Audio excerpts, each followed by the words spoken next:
Guru Sakshat Param Brahma Tasmai Shri Gurave Namaha. Om Narayana. Now, in the Bhagavad Gita, the last shloka, the 42nd shloka. With this, the 4th chapter will be concluded. So we shall deal with it.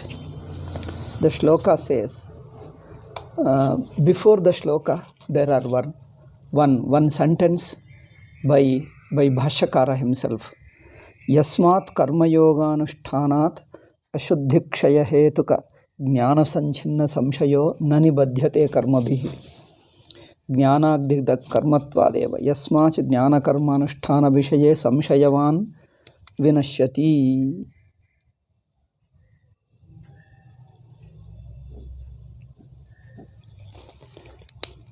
So, in the previous shloka, a person whose doubts are cleared, that means who has no doubt about his nature of Atma, he becomes free from all problems, all samsara. So, the samsara which we are suffering from goes away.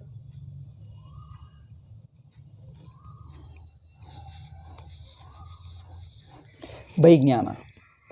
Yoga sanyasta karmanam jnana sanchinna samshayam atmavantam na karmani nibadhnanti dhananjaya. That he told.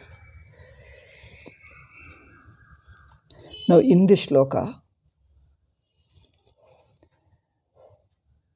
jnana, two things which we have been telling anyway. Jnana yoga gives you the intuition of Atma, the understanding of Atma, that Atma is free from samsara. See, Atma by its very nature is free from samsara. We only have to understand its nature as it is. That's all. It's a simple thing. Atma has to be understood as it is.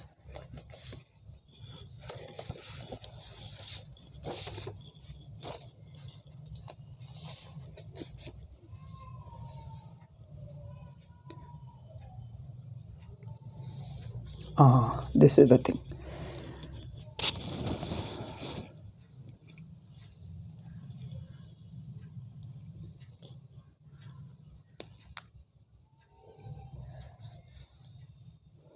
Jnanagni dagdha karmatvadeva.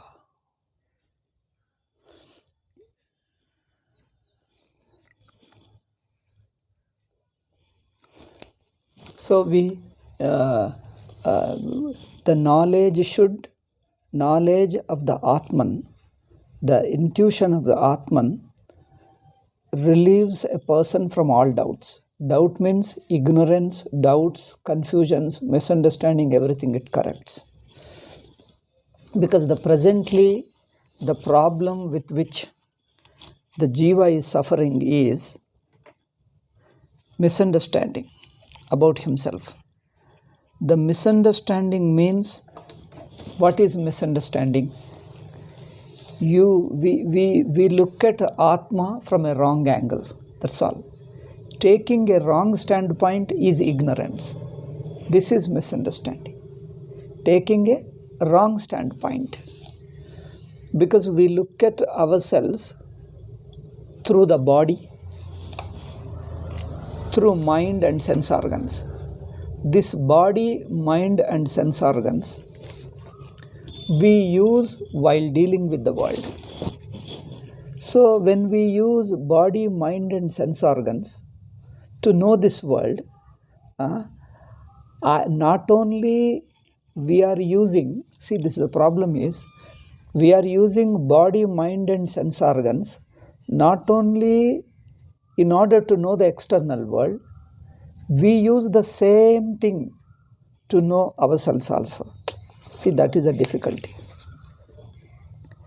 We use body, mind, etc.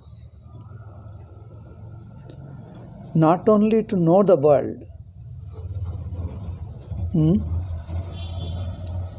because the world World, nobody can see the world without body, mind and sense organs. Like in deep sleep. In deep sleep, you have neither sense organs nor mind. Then nothing is visible. So when you have mind and sense organs and mind, then you come to see the world. So this shows that sense organs and mind are the inevitable instruments in order to know the world, experience the world. Okay. Now, this is easy. This is known to us. We see very clearly. But most important thing, which we don't know until Shastra points out, is we are using the same sense organs and mind to identify ourselves, to know what we are. But the same body and such are used to know ourselves also. This is the mistake. Okay. This is the wrong standpoint we are using.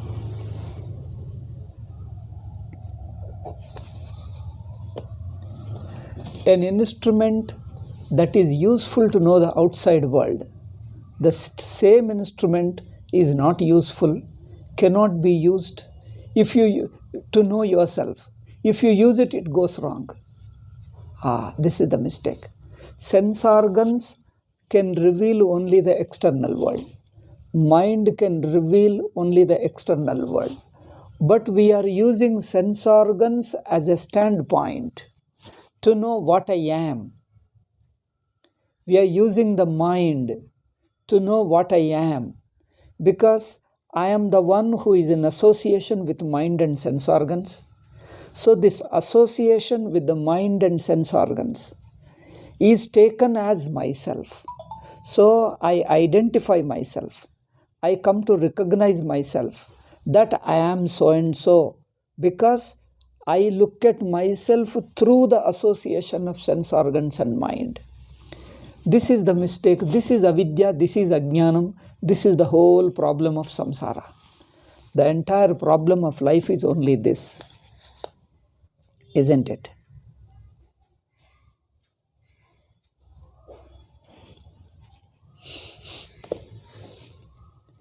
People are not aware.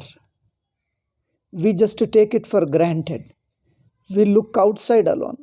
We look outside means what? We take it for granted that we are using sense organs and mind not only to see the external world, to have an understanding of myself, what I am and who I am. So I say sense organs and mind are essential part of me. What do they present about myself? The sense organs and mind present me to myself. How do they present me to myself? They present me as an individual. Because individual who is using sense organs, while using sense organs, if you are looking through eyes, you see that you are a seer. Through your ears, you are a hearer. Through your touch, you are touching. So with each sense organ, while functioning through each sense organ, you feel you are the user of that sense organ, and you are the one who receives the benefit of using the sense organ. You get a knowledge as a result of those sense organs. See, I am a seer, you are using your eyes. I am a hearer, you are identifying with your ears. Okay, I am a speaker, you identify with your speech. Speech, the voice. When you identify with your speech, I am a speaker. I am a hearer when you identify with your ears. Okay. When you identify with your mind and intellect, I have a feelings. Mind means feelings, emotions. Intellect means thoughts and ideology. Thoughts are, in other words, ideas, ideals, ideology. Okay. Intellect means these three: ideas, ideals, ideology. And thinking process also. The various functions of thinking, various functions of mind in the form of thinking, questioning, recalling, remembering, all that. Okay. So, not only we are using mind and sense organs, we are identifying ourselves in association with mind and sense organs.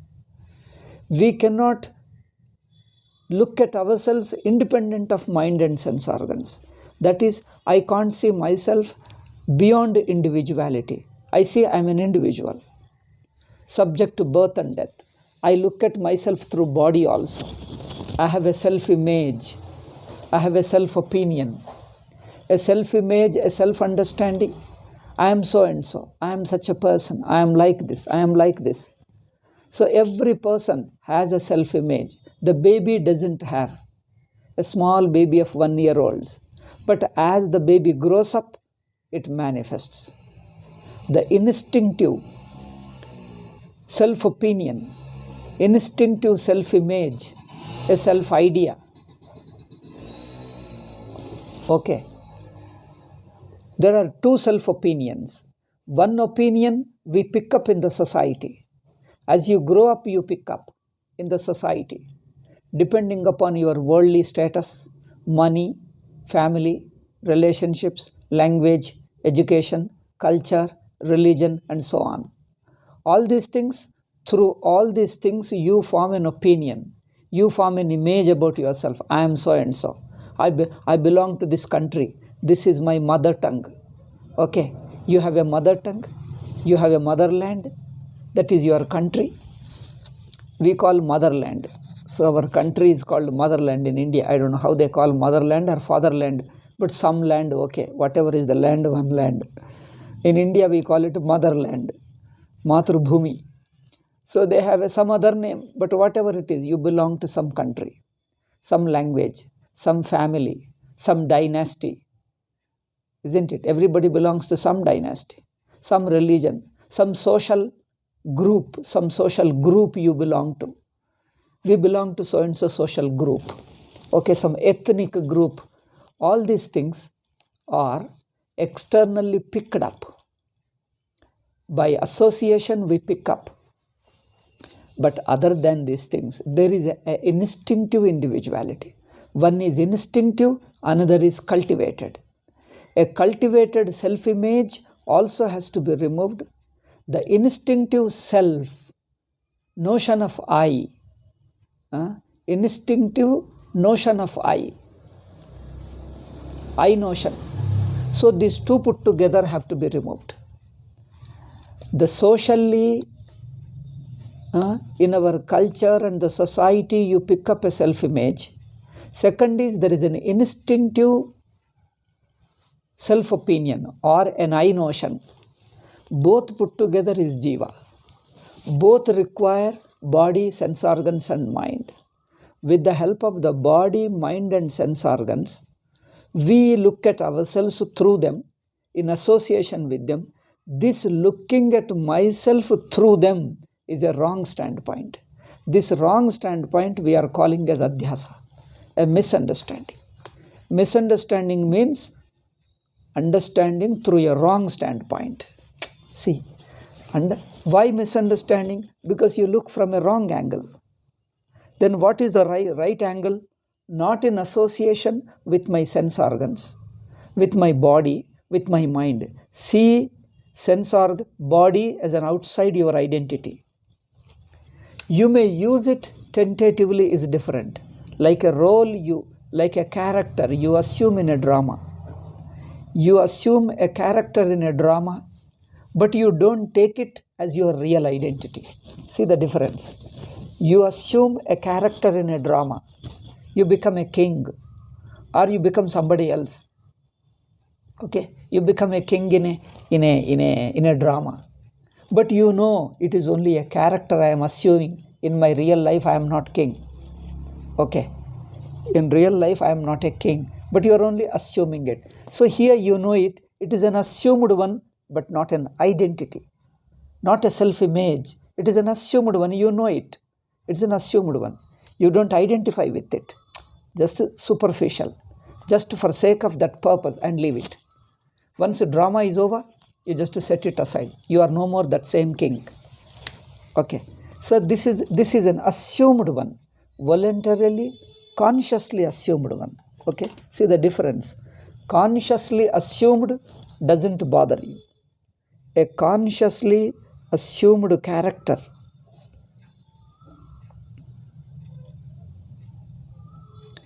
doesn't bother you because you are aware even while you are playing the drama, even while you are playing the character of a king, still you are aware you are not a king. It's only an assume for sake of drama, in the context of drama, not all the time in my life. Okay. Second is a self-image. A self-image you pick up over a period of time. Repeatedly you are in those circumstances, the society treats you, you also feel that way. Then gradually a self-image develops based upon your language, your culture, your status, your economic status, your job, and etc. I am so and so. This is one is consciously assumed character. Second is cultivated self-image, or let us say developed, either cultivated or developed in the context of the society, atmosphere where I live in. This is second identity. Third identity is instinctive. This is what we call adhyasa. Instinctive self-identity. This instinctive self-identity, you are conscious, but you are not specifically conscious. See, this is different. Everybody knows I am a human being, but you don't know it is a conscious thought. Oh, he says, no, it's not a conscious thought. This is me. This is natural me. It is so natural, person doesn't think that it is a thought. Unless Shastra, Gurus point out, it is a thought. It is not natural to you. Though it looks natural, it is a thought, you have it. He thinks that, am I thinking that I am a human being? He says, I am not thinking. It is naturally there. So this is a natural notion, a cultivated notion, assumed notion. I told you today three things. One is a consciously assumed notion, like in a drama. In a drama, you are consciously assumed, you are very much aware, I am not this. Just for sake of a purpose, I have assumed it is a superficial. Just you laugh at it and leave it. Second one is, it is not assumed one, but you have developed over a period of time in you. It is a cultivated. It is developed layer by layer, in a partly conscious, partly not. You are not totally conscious. You may be partly conscious, but you may not be also. Some people who develop this inferiority complex are egoistic people. They are not aware that they are egoistic. See, the bloated ego, the conceited ego. Some people are not, but some people are aware. I know I am not able to give up my ego, but I know I have little ego. People can feel. So that's why I told you may be conscious, you may not be conscious, because partly that side, partly this side. But it is based upon the external situations, the society, your language and culture and religion and dynasty, all those things. Okay. So this keeps changing also. This keeps fluctuating. This cultivated one changes over a period of time. Earlier you are working in some place, later you change.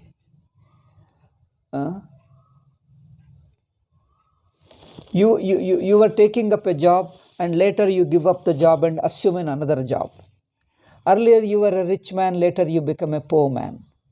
Or earlier you were a poor man and later you became rich. So this I am a poor man, I am a poor person, that I am a rich person. This self-opinion is depending upon the externally changing situations. Okay. So this is a self-image depending upon the very changeful external circumstances. Therefore, partly you can be aware that, oh, when I was poor, I had this feeling. Now I became rich, I have a different understanding, a different opinion. But again, when you lose money, again you come back. Oh, then you understand this is These are all social status, economic status, political status. These depend upon the external factors. So they are not, they look natural, but they are not at the same time. They are not so natural. And at the same time, they are not so assumed also, partly natural. Because they become so second nature. It becomes a second nature means in a way it becomes natural to you. Isn't it? So this is second one. A developed, cultivated one, but it looks natural. Okay? That's why I called it self-image. It is partly natural. But the other one is totally instinctive. Nobody suspects that I am a human being, I am an individual, I am subject to birth and death, that I am a body, I am the mind, and I am sense organ. I am a doer, agent of action. I am a knower, I know things through my sense organs, mind. And I am an experiences of pain and pleasure. These are not cultivated ones. These are common to all human beings. All living beings. Why human beings? Every living being, every jiva. It is common to all jivas. Okay? Therefore, this instinctive self-identity is not cultivated because you always find yourself in it. It's not cultivated. The second one, depending upon your circumstances, when you are poor, you had an opinion, I am a poor man. But later you become rich, you think that I am a rich person. Again you become poor and then you say. So these are little changing. So therefore you can understand, though they look like natural, still you understand, though natural, it is cultivated. But the third one, nobody suspects. Shastra has to teach. Guru has to teach. Even this so-called, even this your self-identity, that you are a so-and-so person. It looks so instinctive, so natural to you. Vedanta says it is not natural. But is it cultivated? I can't say it is developed over a period of time. That I am an individual, that I am subject to birth and death, that I am seeing and watching and listening and thinking and understanding, feeling, I am experiencing pain and pleasure. These things I don't say you have picked up at a later time. Because these are so instinctive to all jivas, nobody thinks that we have picked them up, we have developed in a given circumstances. Because this is so instinctive and natural to all living beings on the earth. Or even Pitraloka, Devaloka, even in the Swarga also, everybody has this instinctive individuality. Therefore, nobody suspects that this individuality itself could be a thought, could be a notion. I is a notion. He thinks that I is not a notion. I entertain a notion. You think that there is an I. I means that I. This person, I have a notion.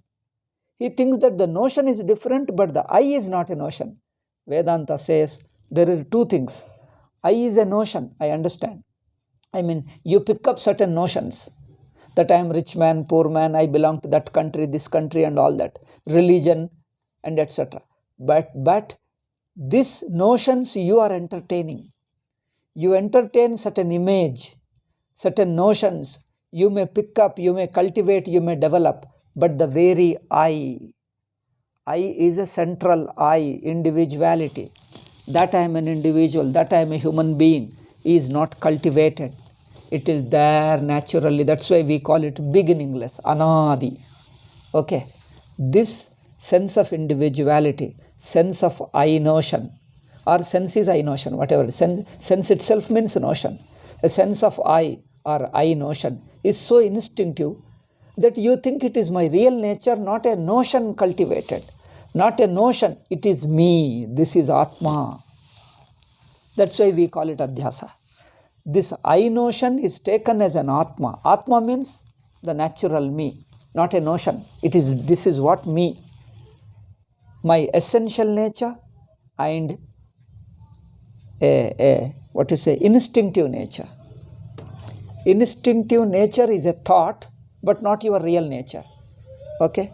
Instinctive nature, self-identity, an individuality, is an instinctive nature. You have not consciously cultivated, yet it is not your real nature. Okay. Now the fourth one is the real nature of the Atma.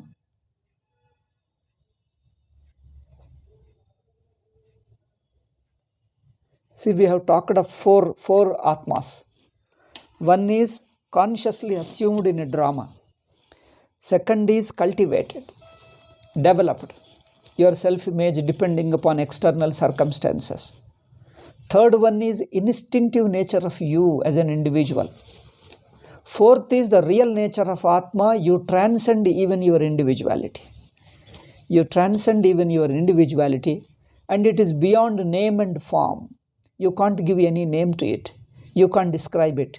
It is self-evident. It is self-evident. You don't give a name to it, but it is there spontaneously. It is there naturally. It is one's nature. That is the real nature of Atma. But the third one is an instinctive one. Third means in our presentation. The third one is not cultivated. Note it. The second one is cultivated, developed over a period of time. We call in our common parlance, what is that? Self-image. Self-image, self-opinion. Self-image, self-opinion keeps fluctuating. But the instinctive self, the instinctive self-identity, it is not picked up. It doesn't fluctuate. It remains. I am an individual. The notion of I, that is Jiva.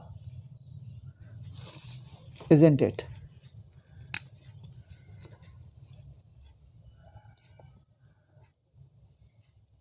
That is what is the Jivahood. So this Jivahood is so instinctive, so natural, because you identify with the Atma. You think Atma is this instinctive individuality. Individual is Atma, Atma is individual. Nobody suspects that this individuality could be only a notion and not the real nature of Atma. Nobody suspects. That's why Guru's teaching is required, Shastra is required. When Shastra points out, oh yes, this seems to be true, until then, nobody can ever think of. That's why that this adhyasa, a self-identity, instinctive self-identity, we call in Vedantic language adhyasa, jiva bhava, the jivahood. Nobody ever thinks that, nobody can ever discover on his own that this my self-identity, or what you say, the instinctive self-identity could be only a thought, a notion, not the real nature of Atma. This he can never figure out himself until Shastra points out. See, this is an interesting thing. If the problem, if Jiva could discover his problem, if Jiva could figure out his problem, he could figure out an answer also. The problem is here, this instinctive self-identity, this is not my real nature, though I take it to be a natural instinctive identity, that I am an individual subject to birth and death and karta, bhokta, jnata, knower, thinker, knower, agent of action and experiences of pain and pleasure, subject to birth and death, all these things. Though I take myself to be this, one doesn't know that this is this is only a notion. Shastra has to point out. Shastra has to help us to discover the root of samsara. This is avidya. This is adhyasa. That's why it looks so natural to you. It looks so natural to us. Therefore, we think that, oh, this is not the problem at all. This is my real nature. This is what I am. I have not picked up. I have not developed. This is what I am. The second role, the cultivated, is only psychological. Psychologically, nature, psychologically, your image, self-image is cultivated based upon the social circumstances, education and all. So the real nature is beyond the third one, beyond the instinctive self-identity. Therefore, Shastra has to help us to discover that this self-identity, that I am an individual, I am so and so, I am like this, I am like this. This notion of self-identity itself is, though it looks instinctive, yet it is not your real nature. Because in deep sleep you forget it. In deep sleep you have no self-identity. You are not an individual at all. In deep sleep, or in certain other experiences also, when you are shocked. When you are shocked for a while, what happens? Your self-identity you forget. That you are an individual you forget. Therefore, when Shastra points out this self-identity, however instinctive, however natural it may look, however instinctive it may look, naturally it may look, and even if Shastra says in the beginning he doesn't believe, you mean this sense of individuality, this jivahood is not real nature of me? Yes, it is not real nature. Oh, this looks very strange. I am not able to believe he says that. I am an individual. If there is no individuality, I don't exist. My very existence is individuality. This is what a person thinks. When Shastra points out, in the beginning he doesn't believe. That's why this is where you need faith. You need faith, means you need patiently accepting it, tentatively, and as you go ahead you start understanding it. It is not an eternal mystery. It is a tentative acceptance before you come to understand it in your life. Okay, so the instinctive self or instinctive Atma, self-identity, though looks natural, it is not natural. That's why it is adhyasa. Adhyasa means it appears that it belongs to the Atma. It is the very nature of Atma. It is not from outside. This is what me person thinks. But Shastra says that is adhyasa, that's not your real nature. Okay, so we are using out of these four Atmas we have discussed, I noted down here. One is a consciously assumed character in a drama. We know it even while we are assuming we know I am not. We know that I am not. Therefore, that's not a problem. First one we can leave easily because we have never taken it as myself. There is no mistake. There is no unconsciousness in it. It is a conscious thing. Because second is self-image. Regarding the self-image, I told you it is partly conscious, partly unconscious. You know it is a cultivated one. But once it is cultivated, it looks natural. Therefore, in English, I don't know, in other places, but in Indian English, we call it a second nature. Have you ever heard? One is nature, another is second nature. Second nature means certain habits, certain things you cultivate in the beginning, and after cultivating, after some time, it looks so natural that you cannot live without it. Then you say that this is natural, but you know it is a cultivated one, it is not natural. Like self-image is a cultivated one, but once cultivated, it looks natural. You have to remove that also. You have to de-identify with that cultivated self-image. Third one is instinctive self-image, instinctive self-identity. That instinctive self-identity is also adhyasa. Even that is, adhyasa is a misunderstanding.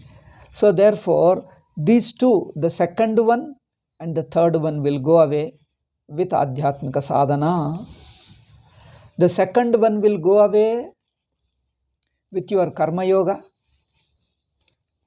The third one will go away, the instinctive or natural self-identity will go away, jnana. And the fourth one is your real nature. Fourth one is a real nature. It doesn't need anything. When you are totally discovered yourself, you understood what your real nature is, and you rest in that Atma. So that is Jnanam, Atma Jnanam. Fourth one is Atma Jnana. Then you are no more an individual, you are the universe. Whole universe is you. You are a universal being, not an individual. That is the real nature. So here, this instinctive self-identity, jivahood, karta bhokta. In Sanskrit language, we call it karta bhokta or jiva. Karta bhokta or jivahood, jiva bhava. The second one is psychological. We pick up in the society and all that. It's a partly conscious, partly not. Third one is, it is there, but we are not conscious. We think it is my real nature only. Jivahood is my real nature. My individuality is my real nature. I am a knower, thinker, doer, experiencer. This is my nature. It is not cultivated one. They think it is me. It is my real nature. Shastra points out it is not your real nature. How? Why? Whatever is your real nature can never be dismissed, can never be forgotten, can never be thrown out. If you can forget, then it is a mind. It is the intellect. It is a notion. What can be forgotten is a notion. What can be changed is a notion. Atma cannot be changed, cannot be forgotten. Atma by its very nature cannot be forgotten, nor it can be developed. Okay, therefore, this instinctive Atma, instinctive self-identity is a notion only, Vedanta says. If this is notion, then how to get rid of it? You need Tattva Vichara, Avasthatare Viveka, and various Vivekas, various methods of teaching. So this helps you to look at yourself differently, different from the earlier standpoint of body, mind and sense organs. I look at myself through body, mind and sense organs. I appear to be an individual. Then I say, this is me. This is real me, he thinks. But I tell you, this is not real me. Shastra says, even that is not your real nature. You look at your deep sleep, you are not an individual at all. No time, no space. In fact, you don't go to sleep. You don't go to deep sleep. Deep sleep is not something you can go and reach, because it is not a place outside. It is yourself. How can you reach yourself? You are you. You are you. Therefore, this karta bhokta jiva bhava has to be removed. This goes only by tattva vichara. What is tattva vichara? We point out, Shastra athava Guru points out an already experience in you, an experience in you. That means a real nature in you. It is already there. You exist in that nature in your deep sleep. So what is already your experience, it points out. Vedanta points out your experience of your sushupti, your deep sleep. And still you carry your self-opinion, your self-image or self-identity based upon your waking individuality. You have a self-identity, a natural or instinctive self-identity based upon the external world, waking and dream. Okay. So this, though it looks so instinctive, Shastra athava Guru points out, you have another experience in you. Look at it. First, look at the dream. In dream you exist, but you exist in dream devoid of the waking individuality. So the waking individuality, though looks so natural to you, it looks so uncultivated, undeveloped, it is beginningless, instinctively it present, yet it is not your real nature, because in deep sleep or in dream you don't have the waking individuality. You don't have the waking I notion in dream, nor the dream I notion in the waking. In deep sleep you have neither. You have no individuality at all. So this way, it points out It wants you to look at your own experience, in which you stand without this instinctive self-identity, without your jiva bhava of karta bhokta. The agent of action karta, bhokta is experiencer of pain and pleasure, jnata who knows with sense organs all worldly things. This is so natural individuality. Vedanta points out an experience in you have never watched, you never paid attention to. You have an experience in you. In that real nature, you are no more an individuality. You have been never an individual. Individuality is a false attribution to you, because you are looking at yourself wrongly. When you look at yourself through wrong standpoint, you started assuming this wrong individuality. Okay, and you take that wrong individuality as a real you. This is samsara. Therefore, Shruti points out an experience in you, a larger experience, a wider experience of you. In that experience, you cease to be an individual. You are never an odd human being. You are never an individual. You stand as free from individuality. And this experience is already there, eternally there. You only have to turn your attention towards it. You see that, oh, I'm already a witness. I'm already a sakshi. I have no individuality.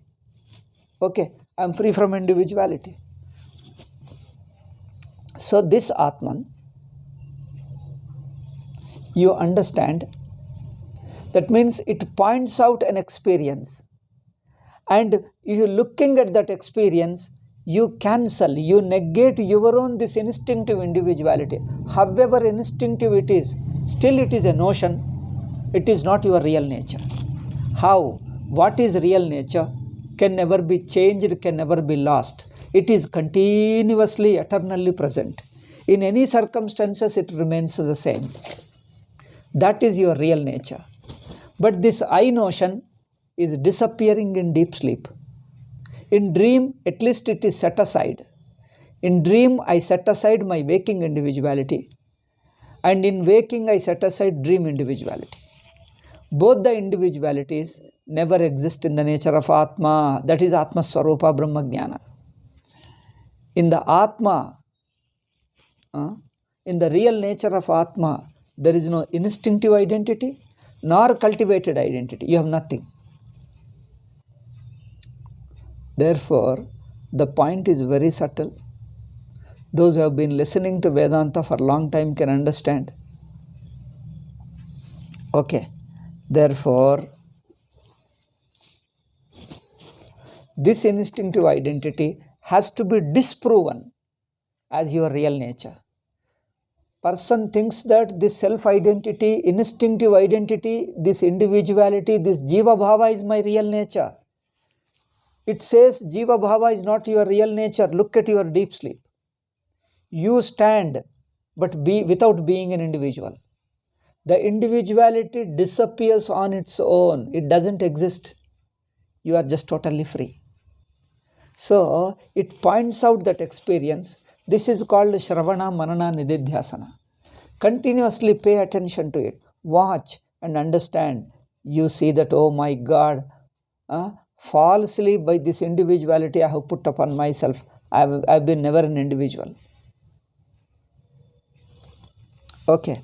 So this jnanam helps you to understand how does jnanam take place.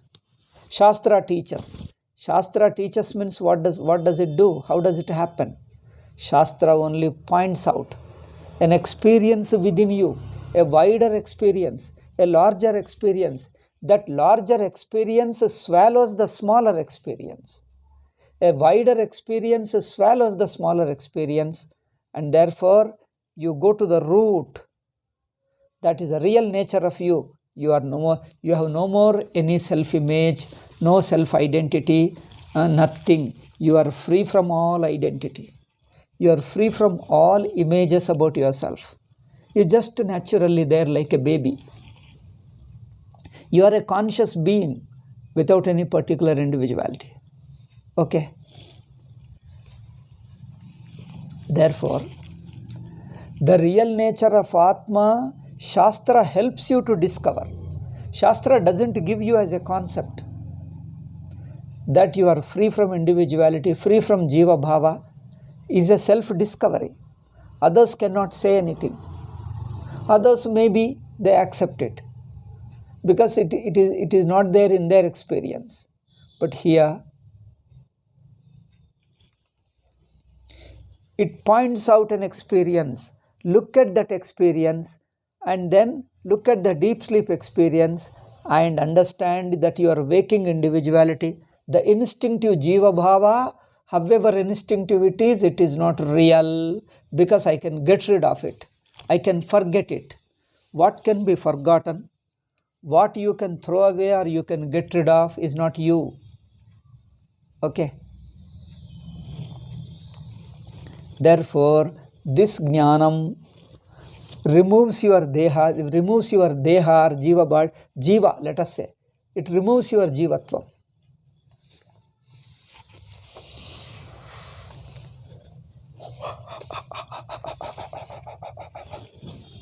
So, to help you to discover, Shastra points out. Points out when what? If you look at where exactly Shastra is pointing out, it is helping you to shift to your standpoint of looking yourself. From the body, mind and sense organs, you have been looking all these days. Now, Shastra helps you to shift to the vision from the body, mind and sense organs and stay with yourselves. Rest as yourself, your own real nature of Atma. It is so natural, effortless, not cultivated. It is there everywhere. Okay. So this is the way you discover, you understand. For this, you need Karma Yoga and Jnana Yoga. Karma Yoga changes your psychological setup. Psychologically, your mind is purified. Then Jnana Yoga tackles, disproves your very individuality, your Jiva Bhava or Adhyasa. It disproves it and helps you to discover, I am already that.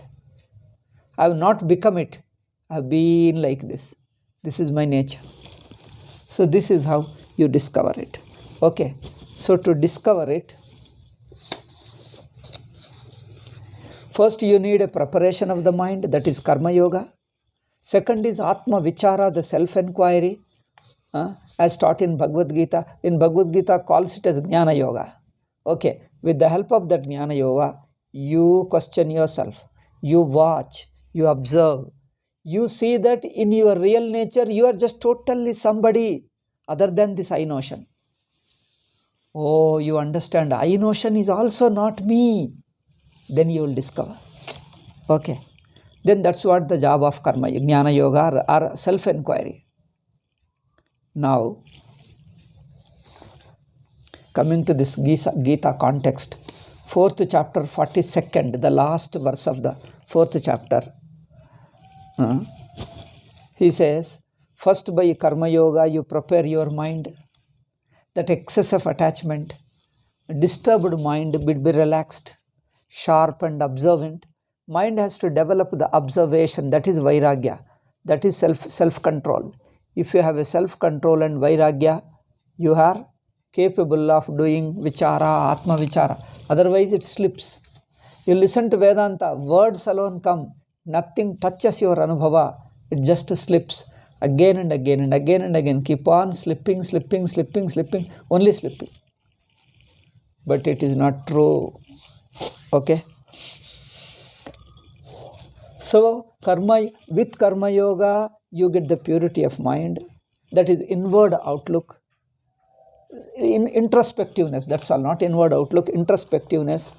Then the second step Vedanta teaches, drop this individuality, stay as that Brahman, which is free from all individuality.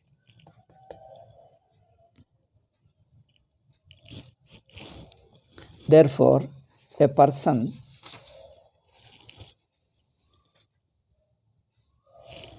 needs to practice Karma Yoga and Jnana Yoga sequentially. First Karma Yoga and then later stage Jnana Yoga. He has to practice it.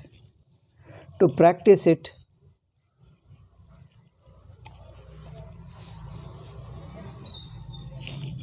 You should have a positive understanding, a positive outlook towards Karma Yoga and Jnana Yoga. Karma Yoga purifies me. Jnana Yoga enlightens me. If you believe it, believe means if you accept it, understand it, then you will be protecting your Karma Yoga, Jnana Yoga, all yogas. Therefore, shifting your vision from the Indriya and Manasu, sense organs and mind, you look at yourself through the nature of Atma, not through the nature of sense organs and body. Then what happens? If you look at yourself, you are ever free from all samsara. You are ever free from samsara. Okay, therefore,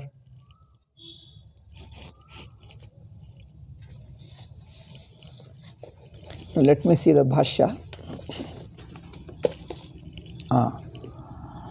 So if jnana once arises, it destroys the very individuality. It sublimates. It disproves. Jnana karma anushtana vishaya samshayavan. Regarding this karma yoga and jnana yoga, if a person starts suspecting, then you take it lightly. Then it goes away waste. Okay. Sat samshayavan vinashyati. Unnecessary negative about it. Unnecessarily positively negative about something. Okay. Tasmad ajnana sambhutam rastam jnana asina atmanan chitvainam samshayam yogamatishthotishta bharata.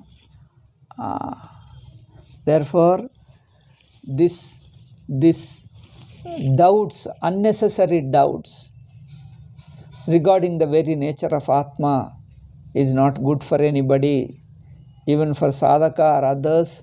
Unnecessarily, stubbornly insisting on things, not understanding, not accepting the open facts, all these are obstructions of the mind.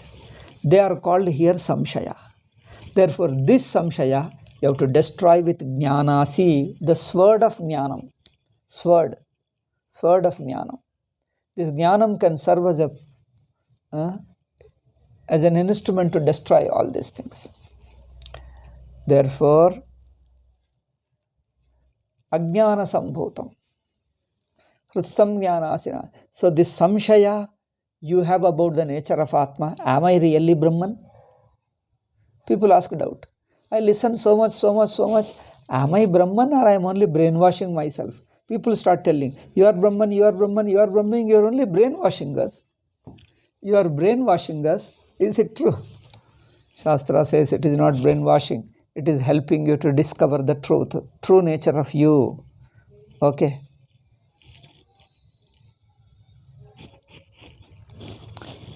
Therefore, first be informed, be well convinced about the efficacy of Karma Yoga and Jnana Yoga. Okay? Be convinced of the efficacy of Karma Yoga and Jnana Yoga. So this doubt he is meaning here in this shloka. This is the second doubt, not the first doubt. Therefore, if you are convinced of the efficacy of Karma Yoga and Jnana Yoga,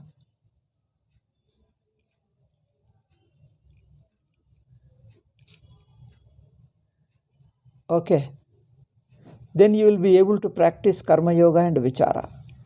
Otherwise, people who have no faith in it, take it lightly, casually, you won't be able to practice it.